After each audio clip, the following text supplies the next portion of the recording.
Hello everyone, welcome to current affairs by Ravi. और आज के इस वीडियो में मैं डिस्कस करने वाली हूँ वीकली करंट अफेयर, यानी कि 8 से लेके 14 अक्टूबर तक का जो भी आपका करंट अफेयर का कंटेंट रहेगा उसको हम डिस्कस करेंगे, जो आपके आने वाले सभी एग्ज़ाम के पॉइंट ऑफ व्यू से काफ़ी इंपॉर्टेंट होने वाला है। तो एक हफ्ते की जितनी भी अपडेट है और उनसे रिलेटेड जो भी फैक्ट है आज के इस वीडियो में हम डिस्कस करेंगे। तो बिना देरी करे वीडियो को शुरू करते हैं। और आज की वीडियो का हमारा पहला प्रश्न रहेगा, हाल ही में जारी ग्लोबल हंगर इंडेक्स 2023 में भारत ये किस स्थान पर रहा है। तो देखिए, अभी रिसेंटली जारी हुई है ग्लोबल हंगर इंडेक्स 2023 की रिपोर्ट, और इसके अनुसार जो भारत की रैंकिंग है वो है 111। ऑप्शन नंबर ए आपका यहाँ पर सही हो जाएगा। देखिए, टोटल 125 देश थे और 125 देशों में भारत की जो रैंक है वो है 111। ग्लोबल हंगर इंडेक्स की बात करें तो इसके मुताबिक जो भारत है वो अपने अन्य पड़ोसी देशों की तुलना में भी काफ़ी ख़राब स्थिति में है। यानी कि आप पाकिस्तान की बात करें, बांग्लादेश की बात करें, श्रीलंका की बात करें या फिर नेपाल की बात करें, वो सभी जो हैं वो भारत से बेहतर स्थिति में है, लेकिन भारत जो है वो उनसे पीछे है।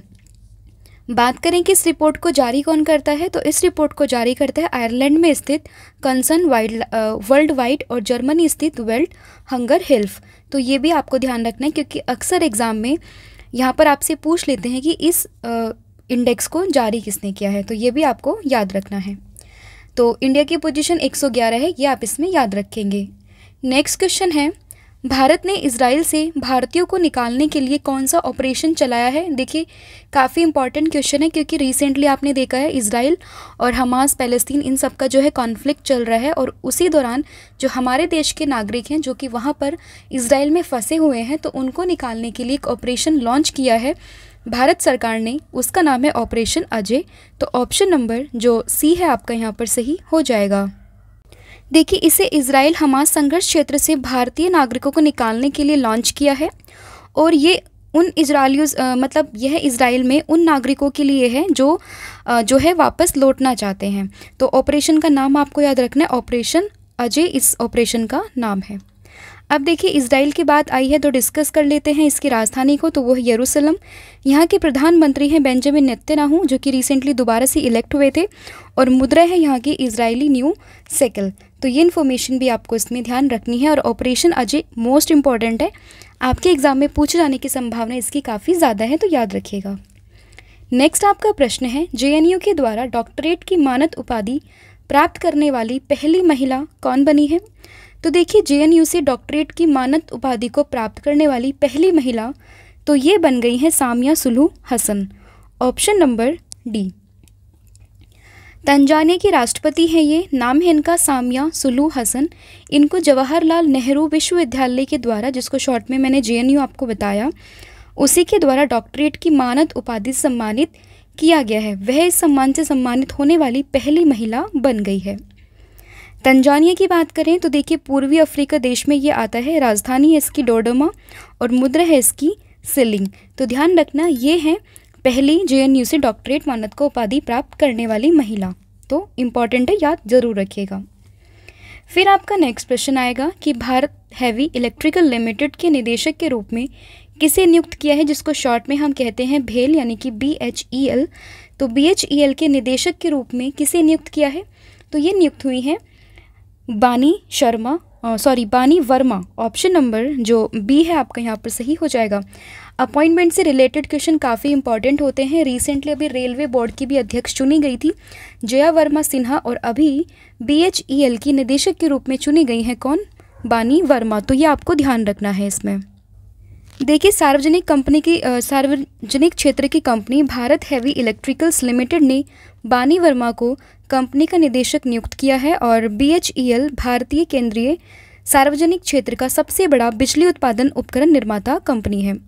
भेल की बात करें, फुल फॉर्म है भारत हैवी इलेक्ट्रिकल लिमिटेड। मुख्यालय इसका नई दिल्ली में, और स्थापना ये हुई थी 1964 में।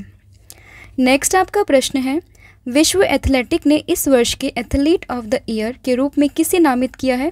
तो देखिए, एथलीट ऑफ द ईयर की बात करें तो ये नामित हुए हैं Neeraj Chopra. Option number B. और ये किससे हैं, तो ये जैवलिन थ्रोवर से हैं, जिन्होंने अभी पूरी दुनिया में भारत का नाम रोशन किया हुआ है। विश्व एथलेटिक्स ने पुरुष एथलीट ऑफ द ईयर पुरस्कार 2023 के लिए नीरज चोपड़ा को नामांकित यानी कि नॉमिनेट किया है। नीरज चोपड़ा ने ओलंपिक और विश्व चैंपियनशिप के स्वर्ण पदक विजेता है और अभी रिसेंटली जो एशियन गेम्स चल रहे थे चाइना में, वहाँ पर भी इन्होंने कौन सा मेडल जीता है? वहाँ पर भी इन्होंने गोल्ड मेडल को जीता है। नेक्स्ट आपका प्रश्न आ जाएगा, हाल ही में चर्चा में रहे प्रोजेक्ट कुइपर का संबंध ये किससे है? तो प्रोजेक्ट क्यूपर की बात करें तो ये संबंधित है अमेजोन से। Option number A. देखिए, अमेजन ने अपना पहला सैटेलाइट लॉन्च किया है जिसे कंपनी ने प्रोजेक्ट कुइपर का नाम दिया है। सैटेलाइट लॉन्च की गई है फ्लोरिडा अमेरिका से एटलस 5 रॉकेट के माध्यम से और इसका उद्देश्य है तेज इंटरनेट पहुंच को बढ़ावा देने के लिए। मतलब इंटरनेट को तेज बढ़ावा देने के लिए इस सैटेलाइट को लॉन्च किया गया है जिसका नाम है प्रोजेक्ट कुइपर। तो नाम आपको उसमें ध्यान रखना है। और किसने लॉन्च किया है? तो ये लॉन्च किया है अमेजन ने। नेक्स्ट आपका प्रश्न है, हमास ने इजराइल पर हमले को क्या नाम दिया है? देखिए, अभी ये जो इशू चल रहा है इजराइल वाला काफ़ी ट्रेंडिंग में है और इससे संबंधित जो प्रश्न है वो आपसे पूछ सकते हैं। तो इसकी लोकेशन मैप और इनसे संबंधित जो भी आपके प्रश्न बनते हैं उनको आप ज़रूर याद रखिएगा। तो यहाँ पर है कि हमास ने इजराइल पर हमले को क्या नाम दिया है? तो इसने नाम दिया है क्या? तो ये नाम हो जाएगा Al Aqsa flood. Option number C. और इसी यहीं पर हमने कौन सा भी ऑपरेशन बताया था आपको? तो वो था ऑपरेशन अजय। तो ये भी आपको इसमें ध्यान रखना है। नेक्स्ट आपका प्रश्न है, हाल ही में सरकारी नौकरियों में महिलाओं के लिए 35% आरक्षण किसने प्रारंभ किया है? तो देखिए, सरकारी नौकरियों में महिलाओं के लिए 35% आरक्षण की बात ये की गई है किसके द्वारा? तो ये हुई है मध्य प्रदेश सरकार के द्वारा। ऑप्शन नंबर जो बी है आपका यहाँ पर सही हो जाएगा। देखिए, मध्य प्रदेश में महिलाओं के लिए 35% सरकारी नौकरियां आरक्षित होंगी वन विभाग को छोड़कर। और मध्य प्रदेश पंचायतों और शहरी निकायों के चुनाव में महिलाओं के लिए 50% आरक्षण लागू करने वाला ये पहला राज्य भी था। तो ये भी आपको इसमें ध्यान रखना है। और अभी इसने 35% सरकारी नौकरियां आरक्षित करने की बात की है महिलाओं के लिए। मध्य प्रदेश की बात आई है तो देखिए, राजधानी तो ये है भोपाल, मुख्यमंत्री है यहाँ के शिवराज सिंह चौहान और यहाँ की राज्यपाल तो वो है मंगू भाई पटेल। तो ये इन्फॉर्मेशन भी आपको इसमें ध्यान रखनी है। नेक्स्ट आपका प्रश्न आएगा कि किस भारतीय क्रिकेटर को जियो मार्ट का नया ब्रांड एम्बेसडर ये चुना गया है? तो देखिए, जियो मार्ट की बात करें तो आपने ये लुक अभी माही का काफ़ी देखा होगा। तो उसमें ये नए ब्रांड एम्बेसडर चुने गए हैं जियो मार्ट के। तो आंसर है इसका Mahendra Singh Dhoni. Option number D. देखिए, रिलायंस रिटेल के जियो मार्ट ने महेंद्र सिंह धोनी को ब्रांड एम्बेसडर बनाया है और इसके साथ ही उन्होंने अपने फेस्टिव कैंपेन का नाम बदलकर जियो उत्सव सेलिब्रेशन ऑफ इंडिया ये रख दिया है। तो ये भी ध्यान रखिएगा। तो अभी जियो मार्ट के जो ब्रांड एम्बेसडर बने हैं तो वो बन गए हैं महेंद्र सिंह धोनी। नेक्स्ट क्वेश्चन है, प्रधानमंत्री नरेंद्र मोदी ने किस राज्य में केंद्रीय जनजातीय विश्वविद्यालय स्थापित करने की घोषणा की है? तो देखिए, प्रधानमंत्री ने अभी जो है केंद्रीय जनजातीय विश्वविद्यालय स्थापित करने की घोषणा ये की गई है तेलंगाना राज्य में। तो ऑप्शन नंबर जो बी है आपका यहाँ पर सही हो जाएगा। देखिए, तेलंगाना में समक्का और सरक्का ये केंद्रीय जनजातीय विश्वविद्यालय की स्थापना के लिए केंद्रीय कैबिनेट ने सेंट्रल यूनिवर्सिटी एक्ट में संशोधन को अपनी मंजूरी प्रदान कर दी है और इस संशोधन के साथ ही जनजातीय समुदाय को उच्च शिक्षा का ढांचा उपलब्ध कराने के लिए एक बड़ी पहल का रास्ता जो है वो साफ हो गया है। तो देखिए, अभी यहाँ पर जो ट्राइबल यूनिवर्सिटी बनने का रास्ता साफ हुआ है वो आप ध्यान रखिएगा कहाँ पर? तो ये हुआ है तेलंगाना में।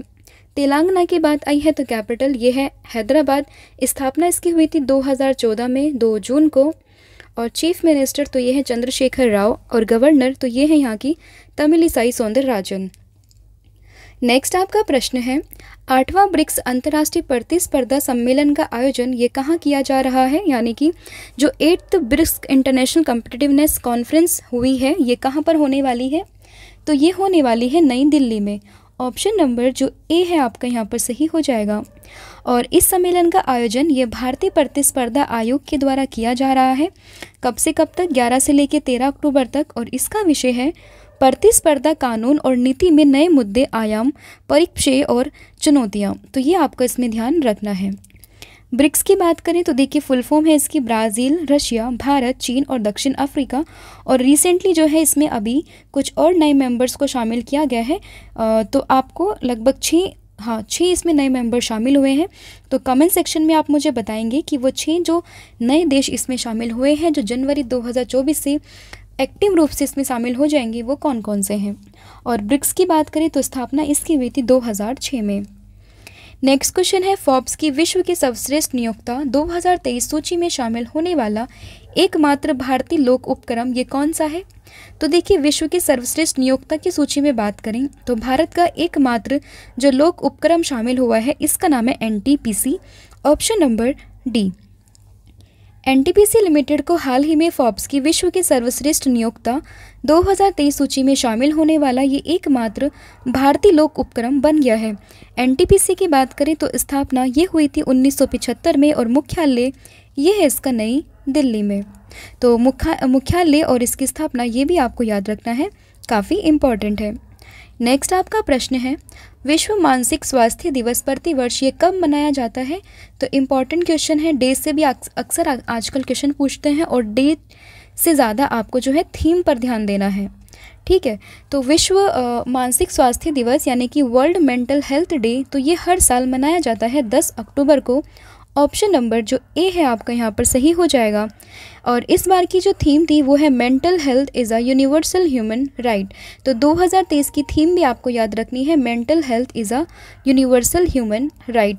और ये जो है हम 10 अक्टूबर को मनाते हैं और पहली बार ये 10 अक्टूबर 1992 को world federation for mental health के द्वारा आयोजित किया गया था। तो ये भी ध्यान रखना है। नेक्स्ट आपका प्रश्न है, हाल ही में इसरो का दूसरा स्पेस पोर्ट कहाँ स्थापित किया जाएगा। तो देखिए, इसरो का दूसरा स्पेस पोर्ट ये जो है स्थापित होने जा रहा है तमिलनाडु में, ऑप्शन नंबर सी। इसरो का दूसरा स्पेस पोर्ट तुथुकुडी तमिलनाडु में स्थापित किया जाएगा। तो इसरो की बात आई है तो फुल फॉर्म याद रखिए, इंडियन स्पेस रिसर्च ऑर्गेनाइजेशन। स्थापना हुई थी 1969 में, मुख्यालय इसका बेंगलोर में और अध्यक्ष है इसके एस सोमनाथ। नेक्स्ट आपका प्रश्न आएगा, हाल ही में रेल लिंक पद्मा ब्रिज का उद्घाटन ये कहाँ किया गया। तो इसका उद्घाटन ये किया गया है अभी रिसेंटली, कहाँ पर। तो इसका उद्घाटन हुआ है बांग्लादेश में, ऑप्शन नंबर जो डी है आपका यहाँ पर सही हो जाएगा। देखिए, rail link Padma bridge Bangladesh की राजधानी ढाका को दक्षिणी पश्चिम जिले जैसोर से जोड़ेगा। बांग्लादेश की बात आई है तो राजधानी है इसकी ढाका, मुद्रा है यहाँ की टका, राष्ट्रपति है मोहम्मद शहाबुद्दीन जो ये रिसेंटली अपॉइंट हुए हैं और प्रधानमंत्री तो ये है शेख हसीना। नेक्स्ट आपका प्रश्न है, जलवायु परिवर्तन में जुड़े स्पिनोजा पुरस्कार से किसे सम्मानित किया गया। तो स्पिनोजा पुरस्कार की बात करें तो ये सम्मानित हुई है doctor Joyeeta Gupta, option number D. पुरस्कार समारोह का आयोजक तो ये है डच रिसर्च काउंसिल और स्पिनोजा पुरस्कार को ये डच नोबेल के रूप में भी जाना जाता है। नेक्स्ट आपका प्रश्न आएगा, किस संगठन के हमले के बाद इजराइल ने युद्ध का ऐलान कर दिया। तो देखिए, मैं अलग अलग तरीके से क्वेश्चन पुटअप हो सकते हैं तो उसी पर्सपेक्टिव से मैंने यहाँ पर क्वेश्चन आपके लिए रखा है। तो यहाँ पर पूछे कि किस संगठन के हमले के बाद इजराइल ने युद्ध का ऐलान कर दिया। तो ये हमला किसके द्वारा हुआ है, तो ये हुआ है हमास के द्वारा। तो ऑप्शन नंबर जो बी है आपका यहाँ पर सही हो जाएगा। फिर हाल ही में किस राज्य के प्रतापगढ़ रेलवे स्टेशन का नाम बदलकर माँ बहला देवी धाम प्रतापगढ़ जंक्शन ये कर दिया गया है। तो देखिए, रिसेंटली अभी जो है उत्तर प्रदेश में 3 रेलवे स्टेशन के नए नाम रखे गए हैं। तो इसका सही आंसर हो जाएगा उत्तर प्रदेश। तो देखिए, मैं आपको बता देती हूँ कि उत्तर प्रदेश के 3 रेलवे स्टेशनों के नाम बदल दिए हैं, जिसमें उत्तर प्रदेश के प्रतापगढ़ जिले में 3 रेलवे स्टेशन के नाम बदले गए हैं। नए नाम जो है वो बेहला देवी धाम प्रतापगढ़ जंक्शन, माँ चंद्रिका देवी धाम अंतु और शनिदेव धाम विश्वनाथगंज ये होने वाले हैं। उत्तर प्रदेश की बात आई है तो राजधानी है इसकी लखनऊ, मुख्यमंत्री है योगी आदित्यनाथ और राज्यपाल तो ये है आनंदीबेन पटेल। नेक्स्ट आपका प्रश्न है, किस राज्य या फिर यूटी के कलारी को जीआई टैग प्रदान किया गया। तो देखिए, जीआई टैग की बात करें यानी कि ज्योग्राफिकल इंडिकेशन या इंडिकेटर, तो ये कलारी ये कहाँ पर है, ये कहाँ पर देखने के लिए मिलता है। तो ये है जम्मू कश्मीर में और इसे ही दिया गया है जीआई टैग। और ये होता क्या है, तो देखिए ये एक तरीके से पनीर का बना एक कुछ व्यंजन है, तो ये ध्यान रखिएगा। और ये जम्मू कश्मीर के उधमपुर जिले का प्रमुख व्यंजन है। नेक्स्ट आपका प्रश्न है, किस राज्य का तट मंदिर भारत का पहला हरित ऊर्जा पुरातत्व स्थल बन गया है? तो देखिए, अगर हम बात करें कि कौन सा भारत का ऐसा राज्य है जिसके तट पर मंदिर भारत का पहला हरित ऊर्जा पुरातत्व स्थल बन गया है, तो ये बन गया है तमिलनाडु में। ऑप्शन नंबर जो डी है आपका यहाँ पर सही हो जाएगा। तमिलनाडु की बात करें तो यूनेस्को विश्व धरोहर स्थल मम्मालपुरम में तट मंदिर भारत का पहला हरित ऊर्जा पुरातत्व स्थल बन गया है। यह तट मंदिर तमिलनाडु के महाबलीपुरम में स्थित है। तमिलनाडु की बात आई है तो राजधानी है चेन्नई, मुख्यमंत्री है एम.के. स्टालिन और राज्यपाल तो ये है आर.एन. रवि। नेक्स्ट आपका प्रश्न है, 19वें एशियन गेम्स में किस देश ने पुरुष हॉकी में गोल्ड मेडल जीता है? तो देखिए, पुरुष हॉकी में बात करें 19वें एशियन गेम की जो अब ख़त्म हो चुके हैं, 8 अक्टूबर को समापन था, तो उसमें कौन सी टीम ने पुरुष हॉकी में गोल्ड मेडल को जीता है? तो ये जीत लिया है अपने देश भारत की हॉकी टीम ने। पुरुष हॉकी टीम ने गोल्ड मेडल जीता है। देखिए, 6 अक्टूबर 2023 को भारत ने जापान को 5-1 से हराकर ये जीत अपने नाम की है और इस जीत के साथ ही भारत ने पेरिस ओलंपिक 2024 के लिए भी क्वालिफाई कर लिया है। इससे पहले 1966, 1988 और 2014 के संस्करण में ये गोल्ड मेडल जीता था। नेक्स्ट क्वेश्चन है, 19वें एशियन गेम्स में भारत के लिए 100वां मेडल ये किस टीम ने जीता? तो ये जीता था कौन सी टीम ने? तो ये जीता था वुमेन्स कबड्डी टीम ने। Option number A. फिर है 19वें एशियन गेम्स के T20 इंटरनेशनल में किस क्रिकेट टीम ने गोल्ड मेडल जीता है? तो ये जीत लिया है भारत ने। Option number B. और ये देखिए कैसे जीता है, बेसिकली मैच नहीं हुआ था, लेकिन एशियन गेम्स के रूल के अनुसार बेहतर रैंकिंग वाली टीम जो है उसको विजेता घोषित कर दिया जाता है और इसमें भारत को विजेता घोषित कर दिया था। इसीलिए बिना बैटिंग के मैच में हमारी टीम ने, मतलब भारत की टीम ने, ये गोल्ड मेडल जीत लिया है। भारतीय टीम के कप्तान तो ये थे ऋतुराज गायकवाड़ और अफगानिस्तान को 19वें एशियन गेम्स में सिल्वर मेडल मिला है। नेक्स्ट क्वेश्चन है, 16वीं राष्ट्रीय कृषि विज्ञान कांग्रेस का आयोजन ये कहाँ किया गया? तो ये आयोजन ये हुआ है केरला में। Option number C. देखिए, कांग्रेस का उद्देश्य ये भारत की कृषि खाद्य प्रणालियों को टिकाऊ उद्यमों में बदलने के बारे में एक वैज्ञानिक चर्चा तैयार करना था और इसका आयोजन ये राष्ट्रीय कृषि विज्ञान अकादमी के द्वारा किया जाता है। केरल में हो रहा है तो राजधानी है तिरुवनंतपुरम, मुख्यमंत्री है पिनरई विजयन और यहाँ के राज्यपाल तो ये आरिफ मोहम्मद खान। फिर नई दिल्ली में आयोजित 52वीं जीएसटी परिषद की बैठक की अध्यक्षता ये किसने की है? तो ये की है हमारे देश की वित्त मंत्री जिनका नाम है Nirmala Sitharaman. Option number A. केंद्रीय वित्त और कॉरपोरेट कार्य मंत्री श्रीमती निर्मला सीतारमण की अध्यक्षता में 52वीं जीएसटी परिषद की जो बैठक है वो नई दिल्ली में आयोजित हुई है। नेक्स्ट क्वेश्चन है, हाल ही में बिहार के बाद किस राज्य के मुख्यमंत्री ने जातीय जनगणना कराने की घोषणा की है? देखिए, रिसेंटली जो बिहार है वहाँ पर कास्ट सर्वे हुआ है, उसके बाद काफ़ी इसमें विवाद भी है कि ये नहीं होना चाहिए, लेकिन लोगों की डिमांड है कि ऑल ओवर इंडिया ये कास्ट सर्वे हमें कराना चाहिए, कास्ट सेंसस। लेकिन अभी सिर्फ बिहार राज्य में ही हुआ है, लेकिन इसके बाद में जो है ये राजस्थान के मुख्यमंत्री ने घोषणा कर दी है जातीय जनगणना की। तो यहाँ पर ऑप्शन नंबर जो बी है आपका यहाँ पर सही हो जाएगा।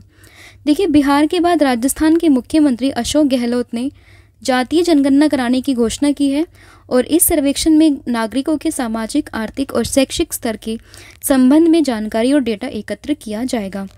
राजस्थान की बात आई है तो राजधानी है जयपुर, मुख्यमंत्री है अशोक गहलोत और यहाँ के राज्यपाल तो यह है कलराज मिश्र। नेक्स्ट क्वेश्चन है, एशियाई खेल 2023 में पदक तालिका में कौन सा देश टॉप पर रहा है? तो देखिए, पदक तालिका में बात करें टॉप पर तो ये रही है चाइना। Option number B.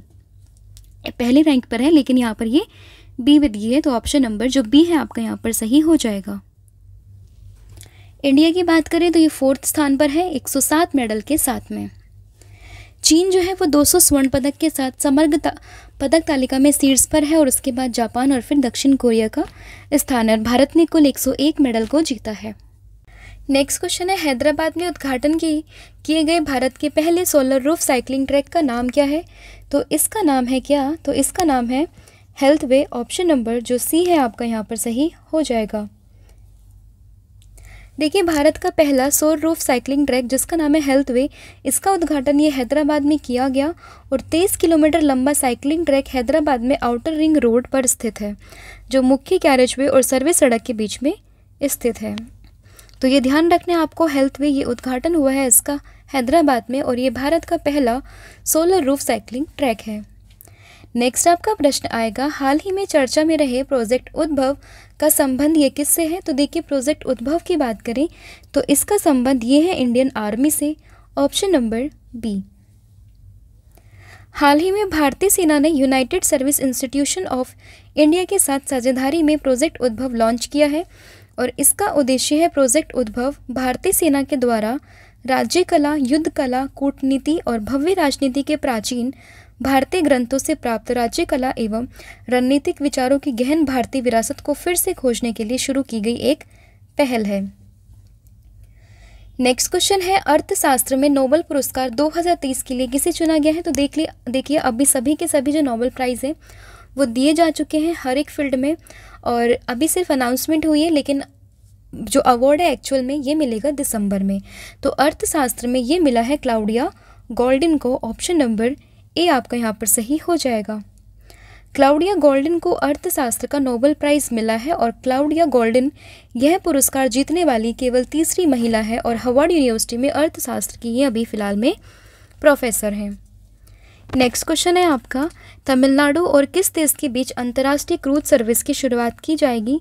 तो देखिए, तमिलनाडु और साथ ही में श्रीलंका के बीच में एक अंतर्राष्ट्रीय क्रूज सर्विसेज की शुरुआत की जाएगी। तो ऑप्शन नंबर जो सी है आपका यहाँ पर सही हो जाएगा। हाल ही में भारत में तमिलनाडु के नागापट्टिनम से श्रीलंका के जाफना में एक बंदरगाह तक नौका सेवा शुरू करेगा और श्रीलंका जिसका मुद्रा है श्रीलंकाई रुपया, राष्ट्रपति हैं रनिल विक्रमसिंघे और प्रधानमंत्री ये हैं दिनेश गुणवर्धने और इस बंदरगाह का नाम भी आपको याद रखना है कांकसथुरई। फिर आपका प्रश्न आएगा कि राष्ट्रीय किशोर कुमार सम्मान 2022-23 से किसे सम्मानित किया गया है? तो देखिए, रिसेंटली जो है ये अनाउंसमेंट हो चुकी है राष्ट्रीय किशोर पुरस्कार की, यानी कि राष्ट्रीय किशोर कुमार सम्मान की। तो ये अवार्ड इस बार दिया जाएगा धर्मेंद्र कुमार को, ऑप्शन नंबर ए यहाँ पर आपका सही हो जाएगा। देखिए, हाल ही में प्रसिद्ध भारतीय अभिनेता धर्मेंद्र को 25वें राष्ट्रीय किशोर कुमार सम्मान से सम्मानित किया जाएगा। तो ये आपको इसमें ध्यान रखना है।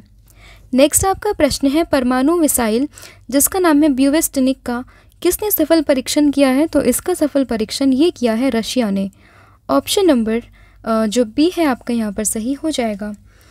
रूस ने परमाणु ऊर्जा से चलने वाली क्रूज मिसाइल इसका जो है सफलतापूर्वक परीक्षण किया है। तो ये ध्यान रखेंगे नाम और ये किस देश ने लॉन्च की है। अब देखिए, रशिया ने लॉन्च की है तो इसके बारे में हम जान लेते हैं।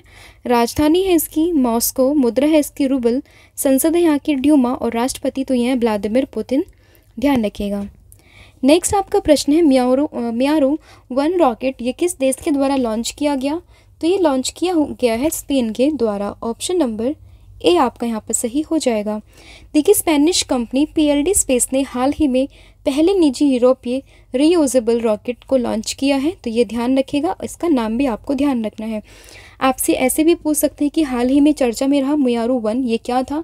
आपको ऑप्शन दे देंगे कि रॉकेट है, मिसाइल है, मतलब रॉकेट है, सैटेलाइट है या फिर कोई वैक्सीन है, इस तरीके से ऑप्शन दे देंगे। तो आपको ध्यान रखना है कि एक क्या है। तो ये यहाँ पर एक रॉकेट है, लॉन्च किया है स्पेन ने, राजधानी है इसकी मैड्रिड, मुद्रा है इसकी यूरो और राष्ट्रपति तो ये हैं पेड्रो सांचेज। तो ये भी ध्यान रखना। नेक्स्ट है, हाल ही में मध्य क्षेत्रीय परिषद की 24वीं बैठक ये कहाँ हुई है? तो देखिए, अभी रिसेंटली सेंट्रल रीजनल काउंसिल हुई है 24वें नंबर की। तो ये कहाँ हुई है? तो ये हुई है उत्तराखंड में, ऑप्शन नंबर ए आपका यहाँ पर सही हो जाएगा। देखिए, मध्य क्षेत्रीय परिषद की 24वीं बैठक अमित शाह की अध्यक्षता में उत्तराखंड के टिहरी जिले में हुई है। मध्य क्षेत्रीय परिषद मुख्यालय तो इसका है कहाँ पर? प्रयागराज, जिसको इलाहाबाद कहते थे। क्षेत्रीय परिषद की स्थापना तो ये हुई थी राज्य पुनर्गठन अधिनियम 1956 के द्वारा इसको स्थापित किया गया था। नेक्स्ट आपका प्रश्न है, किस राज्य सरकार ने राज्य में 3 नए जिले मालपुरा, सुजानगढ़ और कुचमन सिटी बनाने की घोषणा की है? तो ये हुई है राजस्थान में, ऑप्शन नंबर जो बी है आपका यहाँ पर सही हो जाएगा। राजस्थान की बात करें तो वहाँ के मुख्यमंत्री अशोक गहलोत ने राज्य में 3 नए जिले मालपुरा, सुजानगढ़ और कुछमन सीटें के गठन की घोषणा की है और इसी के साथ अभी राज्य में कुल 53 जिले हो जाएंगे। राजधानी है इसकी जयपुर, मुख्यमंत्री है अशोक गहलोत और राज्यपाल तो ये है कलराज मिश्र। नेक्स्ट क्वेश्चन है आपका कि किस राज्य के याक चुरपी, खामती चावल और तांगसा टेक्सटाइल को जीआई टैग दिया गया है। तो ये अभी जो जीआई टैग मिला है ये मिला है कहाँ पर, अरुणाचल प्रदेश में। ऑप्शन नंबर जो सी है आपका यहाँ पर सही हो जाएगा। अरुणाचल प्रदेश की बात करें तो राजधानी है ईटानगर, मुख्यमंत्री है पेमा खांडू और राज्यपाल तो ये है केवल्य त्रिविक्रम पार्निक। नेक्स्ट क्वेश्चन है आपका, वनडे विश्व कप में सबसे तेज 1000 रन बनाने का नया रिकॉर्ड ये किस खिलाड़ी ने अपने नाम किया है। तो देखिए वनडे विश्व कप में सबसे तेज 1000 रन बनाने का रिकॉर्ड ये अपने नाम किया है डेविड वार्नर ने। ऑप्शन नंबर जो बी है आपका यहाँ पर सही हो जाएगा। और ये कहाँ के खिलाड़ी हैं, तो ये ऑस्ट्रेलिया के खिलाड़ी हैं। तो देखिए ऑस्ट्रेलिया के सलामी बल्लेबाज डेविड वार्नर ने वनडे विश्व कप इतिहास में सबसे तेज 1000 रन बनाने वाले बल्लेबाज बन गए हैं और डेविड वार्नर से पहले ये जो रिकॉर्ड था ये सचिन तेंदुलकर और AB डिविलियर्स ने अपने 20 पारियों में यह कारनामा किया था। नेक्स्ट है, हाल ही में दूरसंचार कंपनी नोकिया ने 6G लैब का उद्घाटन ये कहाँ किया है। तो ये 6G लैब का उद्घाटन ये हुआ है भारत की टेक सिटी बेंगलुरु में। ऑप्शन नंबर सी आपका यहाँ पर सही हो जाएगा। हाल ही में नोकिया ने भारत में पहली 6G लैब का उद्घाटन ये बेंगलोर में किया है। उद्घाटन किया गया है अश्वनी वैष्णव जी के द्वारा। नोकिया की बात आई है तो स्थापना हुई थी 1865 में, मुख्यालय इसका फिनलैंड में। नेक्स्ट क्वेश्चन है, हाल ही में लॉन्च जेल उद्योग के ब्रांड मुक्ति का संबंध ये किससे है। तो इसका संबंध मुक्ति का ये है बिहार से। ऑप्शन नंबर जो सी है आपका यहाँ पर सही हो जाएगा। देखिए मुक्ति की बात करें तो ये जेल उद्योग का ब्रांड है और पटना के सरदार पटेल भवन में मुख्यमंत्री के द्वारा इसे लॉन्च किया गया है। तो जेल में कैदियों के द्वारा बनाए गए उत्पाद को बेचने के लिए मुक्ति ब्रांड का ये सामान वहाँ पर मुक्ति ब्रांड इसका नाम दिया गया है। बिहार की बात आई है तो राजधानी है पटना, मुख्यमंत्री है नीतीश कुमार और राज्यपाल तो यह राजेंद्र आर्लेकर। नेक्स्ट क्वेश्चन है, Asia Pacific institute for broadcasting development के अध्यक्ष के रूप में किसे चुना गया। तो देखिए Asia Pacific institute for broadcasting development की बात करें तो इसके प्रेसिडेंट ये फिर से ये चुने गए हैं भारत को। ऑप्शन नंबर जो ए है आपका यहाँ पर सही हो जाएगा। देखिए Asia Pacific institute for broadcasting development की बात करें तो अध्यक्ष के रूप में भारत को तीसरी बार ये चुना गया है। इससे पहले 2018 से 21 से 23 के लिए इसको चुना गया था। स्थापना हुई थी 1977 में, ये भी आपको इसमें ध्यान रखना है। नेक्स्ट क्वेश्चन है, प्रतिवर्ष विश्व डाक दिवस कब मनाया जाता है। तो विश्व डाक दिवस की बात करें तो ये हर साल मनाते हैं हम कब, ये मनाते हैं 9 अक्टूबर को। ऑप्शन नंबर सी आपका यहाँ पर सही हो जाएगा। देखिए मैंने आपसे पूछा विश्व डाक दिवस, अब आप मुझे बताएंगे राष्ट्रीय डाक दिवस ये हम कब बनाते हैं, तो ये भी आप ज़रूर बताइए। देखिए प्रतिवर्ष 9 अक्टूबर को विश्व डाक दिवस हम मनाते हैं और इसका मुख्य उद्देश्य लोगों को डाक सेवा के महत्व को लेकर जागरूक करना है। थीम से मैंने आपको बताया, क्वेश्चन पूछते हैं तो थीम याद रखना, together for trust, collaborating for a safe and connected future. Next question है, भारतीय वायुसेना दिवस ये कब मनाया गया है। तो भारतीय वायुसेना दिवस की बात करें तो ये मनाया गया है 8 अक्टूबर को। ऑप्शन नंबर जो बी है आपका यहाँ पर सही हो जाएगा। इंडियन एयरफोर्स की बात करें तो स्थापना हुई थी 1932 8 अक्टूबर को, इसीलिए हम मनाते हैं उस दिन वायुसेना दिवस। मुख्यालय है नई दिल्ली में और वर्तमान में जो वायुसेना प्रमुख हैं तो वो हैं विवेक राम चौधरी। और 2023 में वायुसेना का ये 91वां स्थापना दिवस है और थीम है इसकी IAF air power beyond boundaries. तो थीम भी आपको इसमें ध्यान रखनी है। नेक्स्ट है, गंगा डॉल्फिन को राज्य जलीय जीव किसने घोषित किया। तो इम्पॉर्टेंट क्वेश्चन है। तो देखिए गंगा डॉल्फिन को राज्य जलीय जीव ये घोषित किया है उत्तर प्रदेश की सरकार ने। ऑप्शन नंबर सी। उत्तर प्रदेश के मुख्यमंत्री योगी आदित्यनाथ ने गंगा डॉल्फिन को राज्य जलीय जीव घोषित किया है और गंगा डॉल्फिन को वर्ष 2009 में भारत सरकार के द्वारा राष्ट्रीय जलीय जीव भी घोषित किया गया था। तो ये भी ध्यान रखना है, ये भारत का जलीय जीव भी है और अभी मुख्यमंत्री आदित्यनाथ ने ये अपने राज्य का भी राज्य जलीय जीव घोषित कर दिया है। नेशनल डॉल्फिन डे तो ये मनाते हैं 5 अक्टूबर को। उत्तर प्रदेश की बात आई है तो राजधानी है लखनऊ, मुख्यमंत्री है योगी आदित्यनाथ और राज्यपाल तो ये है आनंदीबेन पटेल। नेक्स्ट क्वेश्चन है, भारत और किस देश ने अपने 75 साल के राजनयिक संबंधों को इसका जश्न मनाया है? तो देखिए अभी जो है हमारे स्विट्ज़रलैंड के साथ 75 साल जो है वो राजनयिक संबंधों में पूरे हुए हैं और इसी का जश्न जो है ये अभी मनाया है भारत और स्विट्ज़रलैंड ने।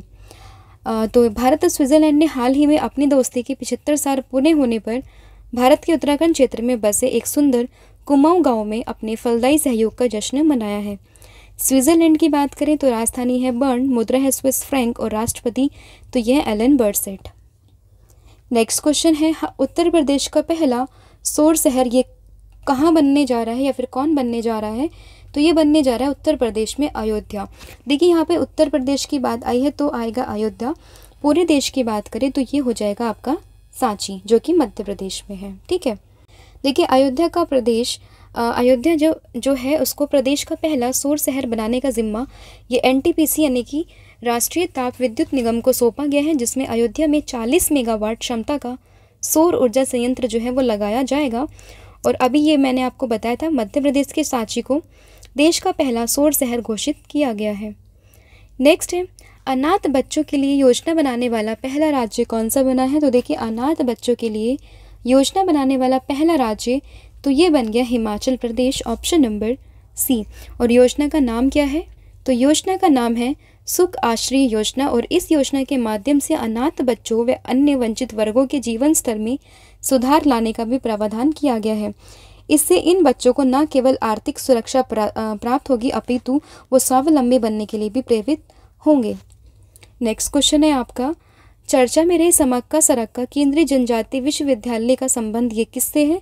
तो ये इससे पहले भी मैंने आपको बताया था, जब मैंने ट्राइबल यूनिवर्सिटी के बारे में आपसे डिस्कशन किया था, तो ये होगा तेलंगाना। इसका सही आंसर ऑप्शन नंबर बी।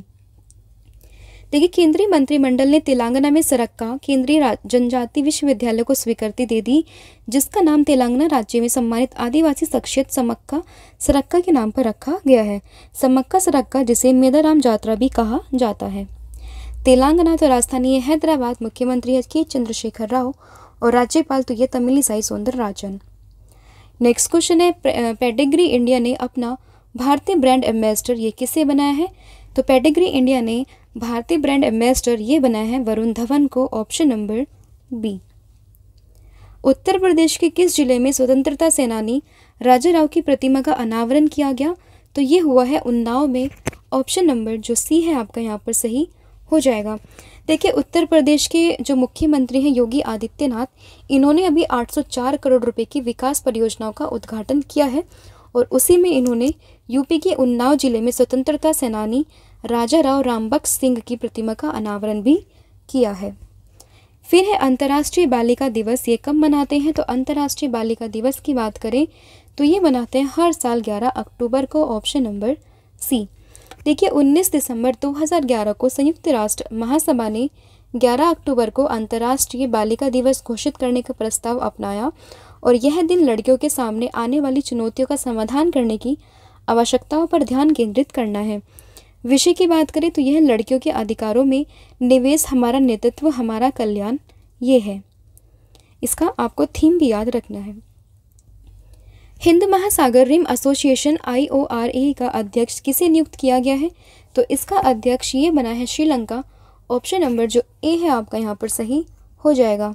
देखिए श्रीलंका को अगले 2 वर्षों के लिए IORA के अध्यक्ष पद पर नियुक्त किया गया। उपाध्यक्ष के रूप में नियुक्त किया है भारत को। इसकी स्थापना हुई थी 1997 में। सचिवालय है इसका मॉरिशस में, सदस्य है इसके 23 और सम्मेलन 2023 तो ये हो रहा है कोलंबो में। IOR 2000 थीम है इसकी, मतलब 2023 की थीम है इसकी क्षेत्रीय वास्तुकला को मजबूत करना। ठीक है, तो ये भी आपको इसमें ध्यान रखना है। नेक्स्ट आपका प्रश्न है, वनडे विश्व कप के इतिहास में किस टीम ने सबसे बड़े रन चेज का रिकॉर्ड बनाया है? तो देखिए सबसे बड़े रन चेज का रिकॉर्ड विश्व कप के इतिहास में वनडे मैच में तो ये बनाया है पाकिस्तान ने, ऑप्शन नंबर जो सी है आपका यहाँ पर सही हो जाएगा।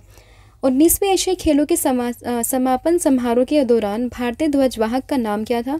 तो देखिए अभी जो है एशियाई खेल जो है वो ख़त्म हो चुके हैं, तो क्या होता है कि स्टार्टिंग में फ्लैग बेयर होता है, जो शुरू में चलते हैं जब हम आयोजित करते हैं। अभी समापन में भी जो है वो हमारा झंडा जो है वो किसने फहराया है, तो वो फहराया है किसने, PR श्रीजेश ने। Option number C. ये आप इमेज में देख सकते हैं, यही है PR श्रीजेश और ये पुरुष टीम के गोलकीपर हैं और इस टीम ने गोल्ड मेडल भी जीता है। और एशियाई खेल का अगला संस्करण ये जापान में होने वाला है 2026 में। 19वें एशियन गेम्स में भारत ने कुल कितने मेडल जीते, तो ये मैं आपको कई बार बता चुकी हूँ। तो ये जीते हैं भारत ने total 107 medal. Option number B. 19वें एशियाई खेलों में भारतीय खिलाड़ियों ने किस खेल में सबसे ज़्यादा गोल्ड मेडल जीते हैं, तो सबसे ज़्यादा ये जीते हैं, देखिए वैसे तो जीते हैं टोटल ओवरऑल 29 मेडल एथलेटिक्स में, लेकिन गोल्ड की बात यहाँ पर पूछी है तो ये जीती है शूटिंग में 7 gold medal. Option number B. Shooting में भारतीय खिलाड़ियों ने 7 गोल्ड मेडल जीते हैं और इस खेल में कुल मेडल हैं 22, ठीक है, जिसमें 7 गोल्ड 9 सिल्वर और 6 ब्रॉन्ज मेडल हैं। नेक्स्ट क्वेश्चन है, हाल ही में किस देश ने अपना 53वां आज़ादी का जश्न मनाया, तो ये बनाया है फिजी ने।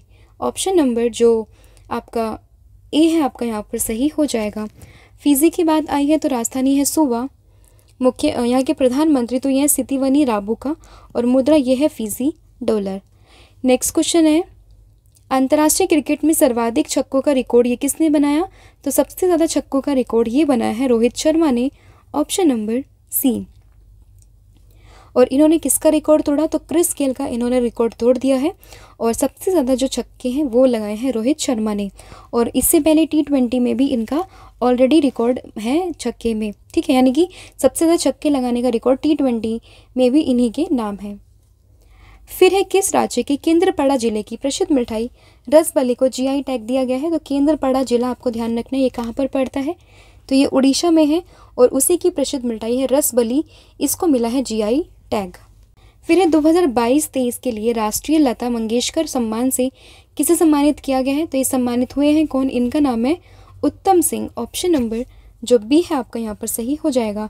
तो ये था आपका इस हफ्ते का पूरा अपडेट, यानी कि टोटल 60 क्वेश्चन मैंने आपके साथ डिस्कस किया है। होपफुली वीडियो आपको पसंद आया होगा। मैंने पूरा ही कंटेंट जो भी आपका इंपॉर्टेंट एग्जाम के पॉइंट ऑफ व्यू से वो सब कवर कर दिया है। अब मैं आपसे 2 प्रश्न पूछूंगी और इससे पहले जो मैंने आपको इन बिटवीन क्वेश्चन पूछे उनके आंसर भी आप मुझे कमेंट सेक्शन में बताओगे। टेस्ट के 2 प्रश्न हैं आप सभी के लिए। पहला प्रश्न है आपका कि प्रधानमंत्री नरेंद्र मोदी ने किस राज्य में केंद्रीय जनजाति विश्वविद्यालय स्थापित करने की घोषणा की है। आंसर जो भी होगा कमेंट सेक्शन में ज़रूर बताइए। नेक्स्ट है, गंगा डॉल्फिन को राज्य जलीय जीव किसने घोषित किया है, इसका आंसर भी आप मुझे कमेंट सेक्शन में बताएंगे। तो और इसके अलावा हमारी 2 PDF हैं जो मैं आपको कई बार आपको बताया, एक है पॉलिटी की और एक है आपकी करंट अफेयर की, जिसमें जनवरी से लेकर सितंबर तक का पूरा अपडेटेड हमने आपको प्रोवाइड किया है। तो ये आप परचेज़ कर सकते हैं, लिंक आपको इसके डिस्क्रिप्शन में मिल जाएगी या डायरेक्टली आप हमारी वेबसाइट पर भी विजिट कर सकते हैं, इसकी भी लिंक आपको डिस्क्रिप्शन में मिल जाएगी। और इसी के साथ अगर आपको कोई भी प्रॉब्लम आती है तो आप हमें या तो कमेंट कर सकते हैं या फिर आप हमारी email ID पर हमें मेल कर सकते हैं। आज के लिए इतना ही। Thank you so much. Have a good day. Bye bye.